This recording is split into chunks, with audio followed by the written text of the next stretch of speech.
મિત્રો જુઓ, વડીલો મિત્રો, આજે આપણે આ નાક વિશે તમે બધા જાણતા તો હશે લગભગ, પણ બાળકો ના જાણતા હોય, ઘણીવાર મોટા પણ ના જાણતા હોય. મારા પપ્પા હતા એ શું કરે ખબર છે? નાકમાં પેલા વાર આવે ને એ આમ કરી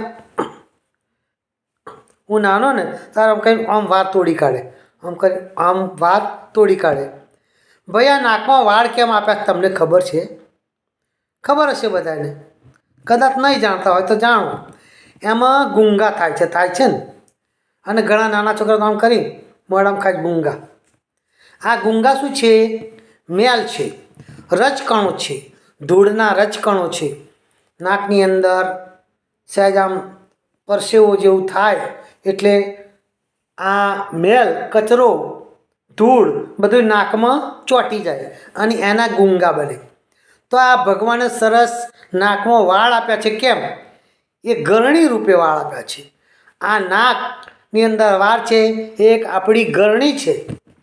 જેમ ચા આપણે ગાળીને પીએ છીએ, એમ આ હવા દૂર ઉડતી હોય, બહુ તારે તો બહુ દૂર ઉડતી હોય, પછી બહુ ગંદાતું હોય, તારે બધા આમ કદે આપ નાક દબાય, બપોરની બહુ ગંદાઈ છે, નથી રહેવાતું.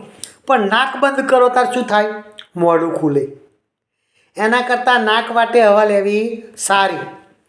નાક તમ બંધ કરતાં મોઢું ખુલે તો મોઢું તો ખાવાની વસ્તુ બધી અહીંથી જ કહીએ છીએ આપણે, તો મોઢેથી હવા જાય અંદર, એ સારું ના કહેવાય ભાઈ. નાકે તો ગળાઈને જાય.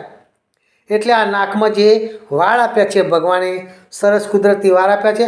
આ બહાર દેખાતા હોય તો આમ કરીને કાતર વડે કટ કરી લેવાય, પણ અંદરથી ખેંચીને તોડી ના નખાય. કેમ કે તો કુદરતી ભગવાને ગરણી મૂકી છે, હવા ગળાઈને જાય. આપણે પાણી ગાળીએ છીએ, ચા ગાળીએ છીએ, બીજું કેટલું આમ ગાળીએ છીએ.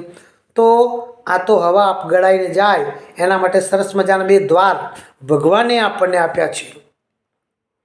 અને આ દ્વાર છે, નાક છે, ગમે તેવી સુગંધ હોય ને ભાઈ એ પારખી શકે.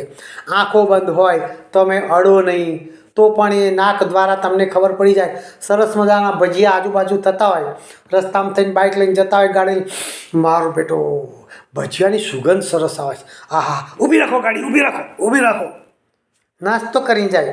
એવું આપણું નાક છે ભાઈ. અને ખરાબ વસ્તુ હોય તો તરત પણ એને ખબર પડી જાય છે કે હા ખરાબ ગંધાય છે, ચલો જવા દો. આવજો મારા વાલા. નાકનું આટલી નાકની કિંમત છે, આટલું મહત્ત્વનું આપણું અંગ છે.